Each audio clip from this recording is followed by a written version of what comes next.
علیکم، کتابوں کی دنیا میں خوش آمدید۔ بانو قدسیہ کے ناول راجہ گدھ کی قسط نمبر 15 آپ کے پیش خدمت ہے۔ دینی اعتبار سے بھی امتل بڑی رنگا رنگ تھی۔ اس کے گھر میں مجلسیں ہوتی تھیں۔ وہ دھوم دھام سے محرم مناتی تھی، پنج تن پر جان نثار کرتی تھی۔ بی بی فاطمہ کے گھرانے کی عاشق تھی اور کی تمام درگاہوں پر باقاعدگی سے جاتی تھی۔ داتا دربار جانا تو اس کا معمول تھا ہی۔ کرسمس کی رات بھی بڑی خوش ہوتی اور کرسمس مناتی تھی۔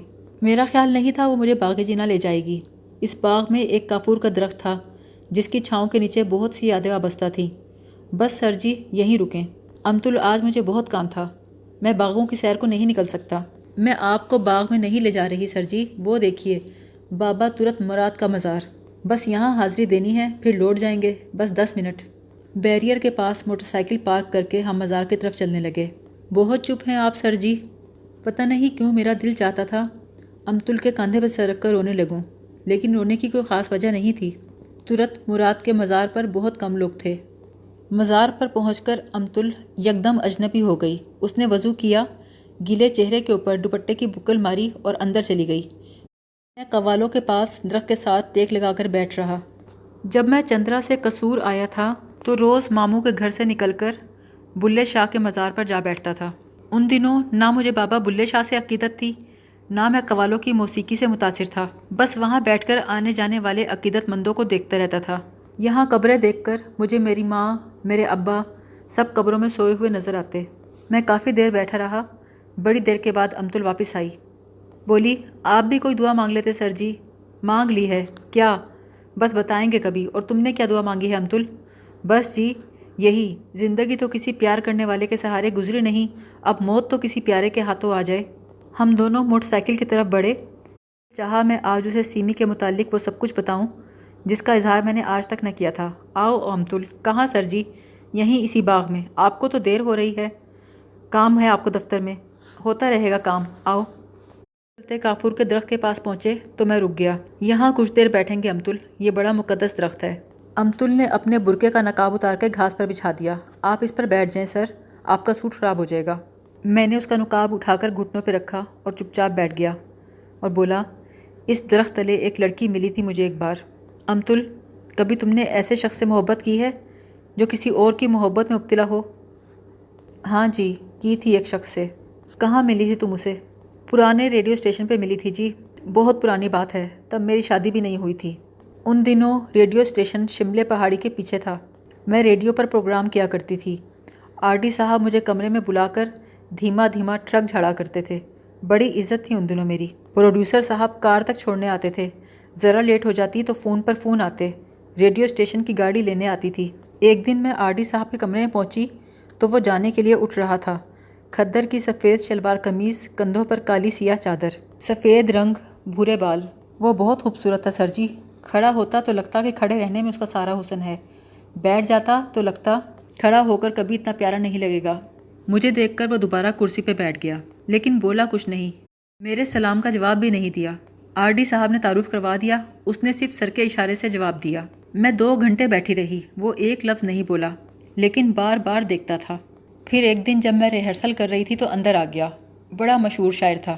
اس نے کاغذ کا ایک پرزہ مجھے پکڑا کر کہا، اسے گائیے۔ میں نے غزل پڑھی، سناٹے میں آ گئی۔ کسی کو اتنی خوبصورت شاعری کرتے نہیں دیکھا تھا۔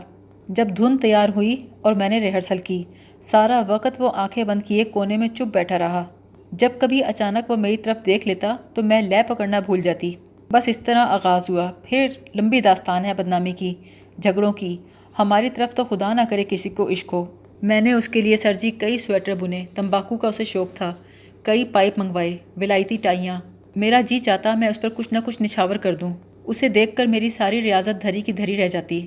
میں اسے روز خط لکھتی اور وہ مجھے ہفتے میں ایک آدھ غزل بھیج دیتا۔ اس نے نہ مجھے خط لکھا، نہ کوئی تحفہ دیا، نہ کبھی مجھے ہاتھ لگایا۔ اس کے باوجود ایسے لگتا تھا کسی روز وہ مجھے ٹوٹ کر چاہے گا۔ میں اسی دن کی آرزو میں جی رہی تھی۔ ہم روز ملتے تھے، ہر روز میں اس ماؤنٹ ایوریسٹ کو سر کرنے کی کوشش کرتی تھی۔ سر جی، آپ نے کبھی ایسے زخمی پرندے کو دیکھا ہے جو اپنے گھونسلے تک پہنچنے کی کوشش کر رہا ہو لیکن پہنچ نہ سکتا ہو؟ ہر اڑان کے بعد میں منہ کے بل گرتی اور پھر اڑنے لگتی۔ آخر میں نے ایک دن آر یا پار ہونے کا فیصلہ کیا سر جی۔ میں نے اسے خط لکھا کہ وہ مجھے رات کے 2 بجے شملہ پہاڑی کے پاس ملے۔ اس نے اس خط کا بھی جواب نہ دیا۔ بی بی کو مجھ پر بہت شک تھا۔ اس نے کئی دن سے میرا باہر نکلنا بند کر رکھا تھا۔ میرا سارا زیور بھی بی بی نے نیچے لے جا کر اپنے قبضے میں کر لیا تھا۔ بڑی کپتی تھی جوانی میں بی بی، مجھے ایسا ایسا مارا ہے، پتہ نہیں میں زندہ کیسے ہوں آج۔ مارا کیوں امتل؟ مارتی نہ تو اور کیا کرتی، آپا کو مرے تھوڑا ہی عرصہ ہوا تھا اور فیروزہ صرف 7 سال کی تھی۔ 5 بیٹے تھے بی بی کے سارے نکھٹو۔ میری مانگ بہت تھی ان دنوں۔ ڈیرہ غازی خان، ہزارہ، سبی، سکھر، جانے کہاں کہاں مجرے ہوتے تھے میرے ان دنوں۔ بی بی مالدار ہو رہی تھی، وہ میرا عشق کیسے برداشت کرتی؟ جس روز میں گھر سے بھاگی ہوں اس روز بارش پڑ رہی تھی، بڑی سردی تھی۔ بی بی نے ایک سندھی نواب کو میرے کمرے میں بھیج دیا۔ نواب صاحب کا باغ تھا حیدرآباد کے قریب کیلوں کا، بڑی آمدنی تھی اس کی، 3 کاریں تھیں اس کی۔ اپنے بٹوے کو ازاربند سے باندھ کر سوتا تھا۔ تو سر جی، باہر بارش ہو رہی تھی، اندر سارا زیور کپڑا بی بی کے پاس تھا۔ میرے پاس تو دھیلا بھی نہ تھا کہ سواری کر کے میں اس کے پاس پہنچ جاتی، اور اسے میں نے بلا رکھا تھا شملہ پہاڑی کے پیچھے۔ جب نواب سو گیا تو میں نے دراز سے اس کا بٹوا اٹھایا اور شہ نشین والے راستے سے پچھلی طرف سیڑھیاں اتر گئی۔ بٹوے میں ایک فیروزے کی انگوٹھی تھی اور 22,000 روپے تھے۔ شاہی محلے سے داتا دربار تک میں پیدل گئی، بالآخر ایک رکشہ مل گیا۔ جب میں شملہ پہاڑی کے سامنے پہنچی تو پتہ نہیں کیوں سر جی، میرا جی جانے لگا واپس جا کر نواب کو بٹوا لوٹا دوں۔ اس سے پہلے کبھی میرا ضمیر نہ جاگا تھا، لیکن ابھی میں نے رکشے والے کو موڑنے کے لیے کہا ہی تھا کہ وہ مجھے لیمپ پوسٹ کے پاس بھیگتا ہوا نظر آ گیا۔ تو آ گیا تھا امتل، بڑی خوش نصیب ہو تم۔ اس وقت سر جی میں بھی یہی سمجھی تھی۔ خیر ہم دونوں ایک ہوٹل میں چلے گئے، وہ بالکل بھیگا ہوا تھا، چھینکے مار رہا تھا۔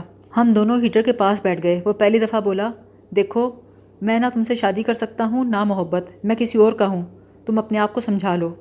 میں رونے لگی، بڑی دیر تک روتی رہی۔ پھر میں نے 22,000 روپے اس کی جھولی میں پھینک دیے۔ تمہارے لیے ہے یہ سب۔ وہ بولا، افسوس میں تمہارے کسی کام نہیں آ سکتا، میں اپنی ماں کا اکلوتا بیٹا ہوں، اس نے بیوگی کے سارے دکھ جھیل کر مجھے پالا ہے، اگر میں نے تم سے شادی کر لی تو وہ مر جائے گی۔ وہ روپے مجھے لوٹا دیے اور کہا، میرے دکھوں سے مجھے یہ روپیہ نجات دلا سکتا ہے، لیکن میں تمہاری کمائی لینا نہیں چاہتا۔ اصرار کرتی رہی اور پھر سو گئی۔ تو مجھے تیز بخار تھا، میں نے تکیے کے نیچے دیکھا، وہاں روپیہ پیسہ کچھ نہ تھا۔ ایک پرزے پر 2 شعر لکھے تھے جن میں روپیے کا شکریہ ادا کیا تھا۔ اس کے بعد سر جی ایک لمبی کہانی ہے۔ وہ تو بیچارہ سندھی نواب شریف آدمی تھا، ورنہ ہمیں تھانے کی شکل دیکھنا پڑتی۔ پھر امتل، پھر کیا ہوا؟ وہ شاعر دوبارہ نہیں ملا؟ پہلے تو سر جی میں کئی مہینے ریڈیو اسٹیشن ہی نہ گئی، جب جانے لگی تو پتہ چلا وہ کراچی چلا گیا ہے۔ امتل نے لمبی سانس بھری اور بالکل چپ ہو گئی۔ میں بھی چپ تھا۔ میری یادوں میں ہر جگہ سیمی بکھری پڑی تھی، اس کی جوتیاں، کینوس کا بیگ، کھلے بال، بہتے آنسو، گلابی اینک، کستوری کی خوشبو۔ بڑی دیر کے بعد امتل بولی، سو گئے ہو بادشاہو؟ وہ موڈ بدلنے کی کوشش میں تھی۔ سوئے تھے پر کسی خصمہ نخان نے جگا دیا۔ وہ جھوٹی ہنسی ہنس کر بولی، بات نہیں بنی سر جی، اگر مجھے پان کھانا اور بات کرنا آتا تو میں آپ کا دل بہلاتی۔ آج پہلی بار میں اور امتل ایک دوسرے کے ماضی سے متعارف ہوئے تھے۔ واقفیت بڑھنے کے باوجود حجاب بڑھ رہا تھا، ہم دونوں قریب آنے کی بجائے اجنبی بنتے جا رہے تھے۔ بڑی دیر تک میں اسے سیمی کے متعلق بتاتا رہا، اپنے دکھ، اس کی بد نصیبی، ہم کیسے ساتھ ساتھ رہے، کیسے دور دور نکل گئے۔ امتل چپ چاپ سنتی رہی، ایک بار بھی اس نے کوئی سوال نہ کیا۔ باتیں کرتے کرتے شام ہو گئی، باغ کی چہل پہل میں اضافہ ہو گیا۔ آپ کو ایک مشورہ دوں سر جی؟ ضرور دو۔ آپ سر جی شادی کروا لیں، آپ جیسے لوگ صرف شادی کے قابل ہوتے ہیں۔ مجھ جیسوں سے تمہاری کیا مراد ہے؟ آپ جیسے آدمی، بند آدمی۔ بند آدمی کیا مطلب امتل؟ وہ تھوڑا سوچ کر بولی، ایک نیک آدمی ہوتا ہے سر جی اور ایک بند آدمی ہوتا ہے، دونوں دیکھنے میں ایک سے لگتے ہیں پر بڑا فرق ہوتا ہے دونوں میں۔ نیک آدمی کی سرشت نیک ہوتی ہے، وہ چاہے نیک لوگوں میں رہے چاہے بد لوگوں میں، اس کی سرشت کوئی اور رنگ قبول نہیں کرتی، بھوک سے مر جائے لیکن عقاب مردار نہیں کھاتا۔ سر جی، نیک آدمی کے اندر جھگڑا نہیں ہوتا، لیکن بند آدمی کے اندر بڑے جھگڑے ہوتے ہیں۔ اس کے اندر بدی کی کشش ہوتی ہے لیکن وہ اپنے آپ کو بدی کی اجازت نہیں دیتا۔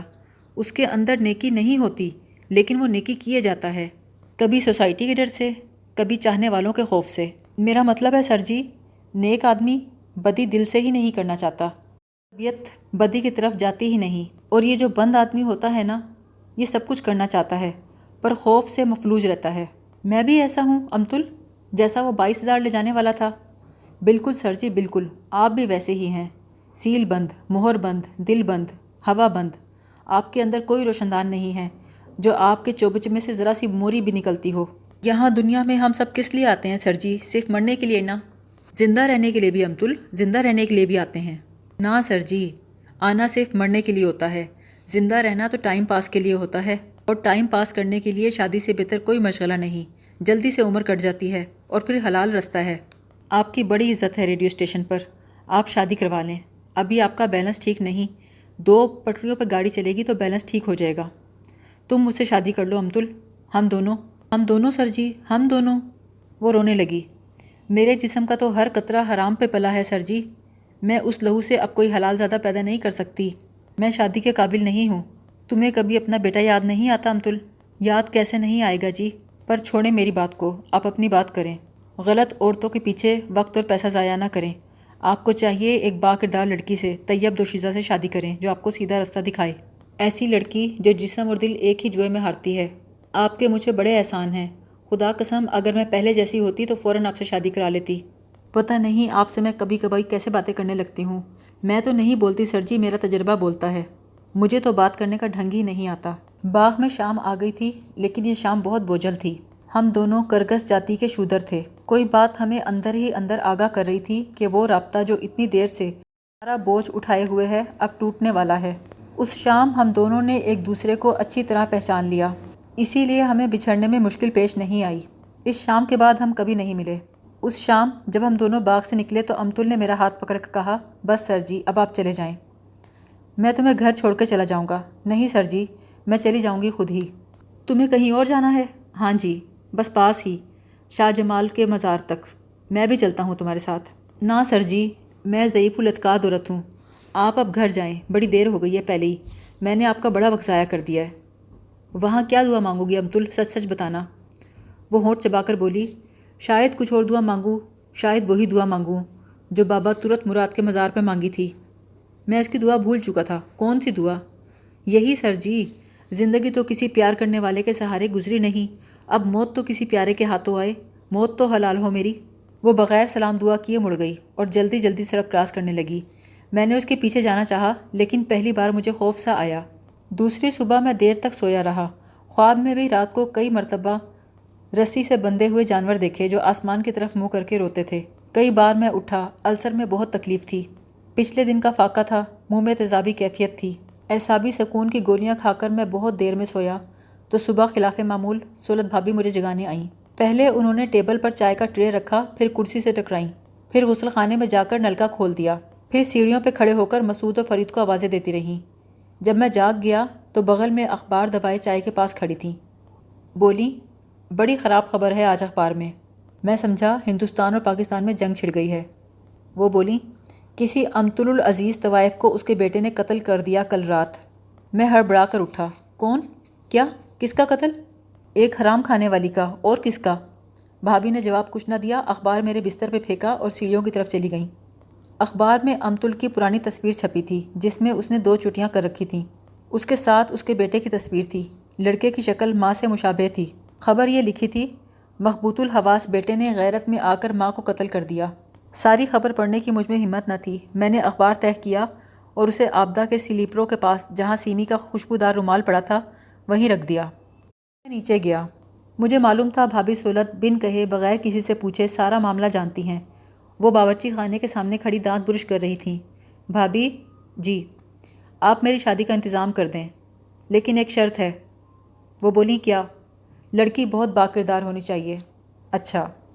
بظاہر امتل کی موت کا مجھ پر کوئی اثر نہ ہوا، لیکن دفتری کام کرنے کی اہلیت اچانک مجھ میں نہ رہی اور میں نے دفتر سے چھٹی لے لی۔ میں کمرے اور کوٹھے کی چھت پر گھومتا رہتا، بے مصرف، بے ارادہ۔ جاگتے میں سونا اور سوتے وقت چوکس رہنا میرا معمول ہو گیا۔ پہلے مجھے انہماک سے کتابیں پڑھنے کی عادت تھی، اب پڑھنے میں لطف باقی نہ رہا۔ سیاست، سوشالوجی، سائیکالوجی کی کتابیں دلچسپ تھیں، لیکن ان کے مطالعے میں دماغی توجہ کو دوڑنے پھرنے کی مہلت نہ ملتی۔ ایک ایک جملہ کئی بار پڑھنا پڑتا۔ جاسوسی کہانیوں اور سائنس فکشن کی طلسماتی فضا مجھے موافق نہ آئی۔ سفر نامے اور یادداشتیں وقت کٹی کا باعث بن سکتے تھے اگر میں موجود رہ سکتا۔ میرا دماغ مطالعے میں کہیں کا کہیں بھٹک جاتا اور ایک ایک صفحہ کئی گھنٹوں میں ختم ہوتا تھا۔ کبھی میں اٹھ کر باہر شہ نشین پر جا بیٹھتا، کبھی آسمان کو تکتے تکتے مجھے آدھی رات ہو جاتی۔ جسمانی طور پر بھی میں نارمل نہ رہا تھا۔ سارا منہ کڑوا رہتا اور زبان پر کتھئی رنگ کا لیپ سا چڑھا نظر آتا۔ دن کے وقت میں ڈاکٹر کی ہدایات کے مطابق تھوڑے تھوڑے وقفے کے بعد کچھ نہ کچھ کھانے کی کوشش کرتا، لیکن سب پہر کے قریب ایک غبار سا دماغ کو چڑھنے لگتا۔ پہلے معدے میں جلن شروع ہوتی، پھر جلن کا غبار سینے میں اوپر کی طرف اٹھتا۔ مجھے لگتا تھوڑی دیر بعد میرا دل بند ہو جائے گا۔ کئی گولیاں اور مکسچر میرے پاس تھے۔ میری آنکھیں اندر کو دھس گئی تھیں، کان باہر کو نکلے دکھائی دیتے تھے۔ ہاتھوں کو دیکھتے رہنا میرا مشغلہ تھا۔ ان کا کھردرا پن، ناخون، ہاتھ کی لکیریں میرے لیے دلچسپی کا باعث تھیں۔ السر کی تکلیف کے باعث میں بار بار ڈاکٹر سے ملتا۔ ایک ڈاکٹر تسلی بخش ثابت نہ ہوتا تو کسی اور کے پاس منتقل ہو جاتا۔ حالانکہ میرے اندر غالباً یہ آرزو تھی کہیں ٹھیک نہ ہو جاؤں۔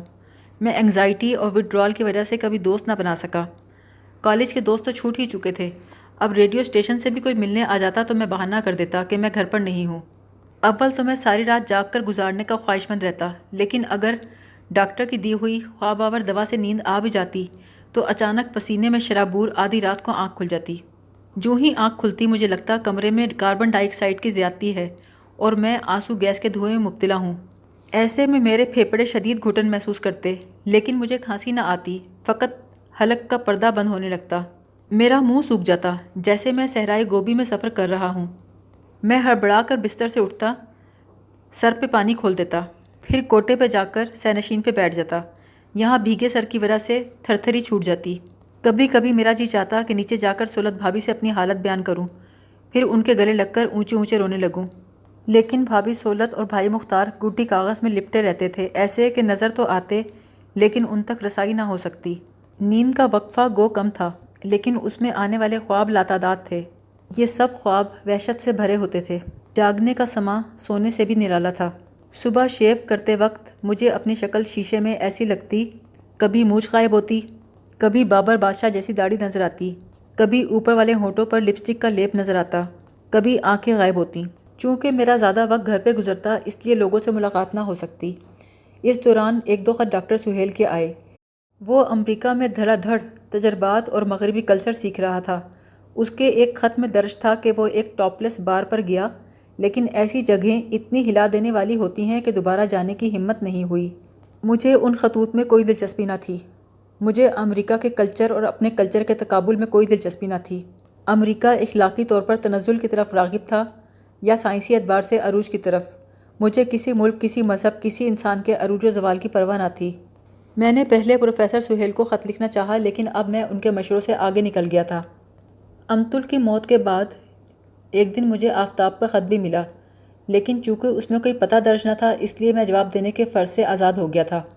اس کے خط میں قابل ذکر بات یہ لکھی تھی: میرا خیال تھا تم سیمی کے بہت قریب ہو، لیکن سیمی کے بعد تم نے بھی مجھے خط نہیں لکھا۔ کیا بات ہے؟ کیا وطن میں کسی کو بھی پرواہ نہ تھی؟ وہ کیسے مری؟ کیوں مری؟ تمہیں تو معلوم ہوگا۔ کئی دن میں یہ خط پڑھتا رہا۔ میں نے جواب بھی لکھا، لیکن پھر مجھے محسوس ہوا جیسے آفتاب نے جان بوجھ کر مجھے ایڈریس نہیں لکھا۔ وہ میرے خط کا منتظر نہ تھا۔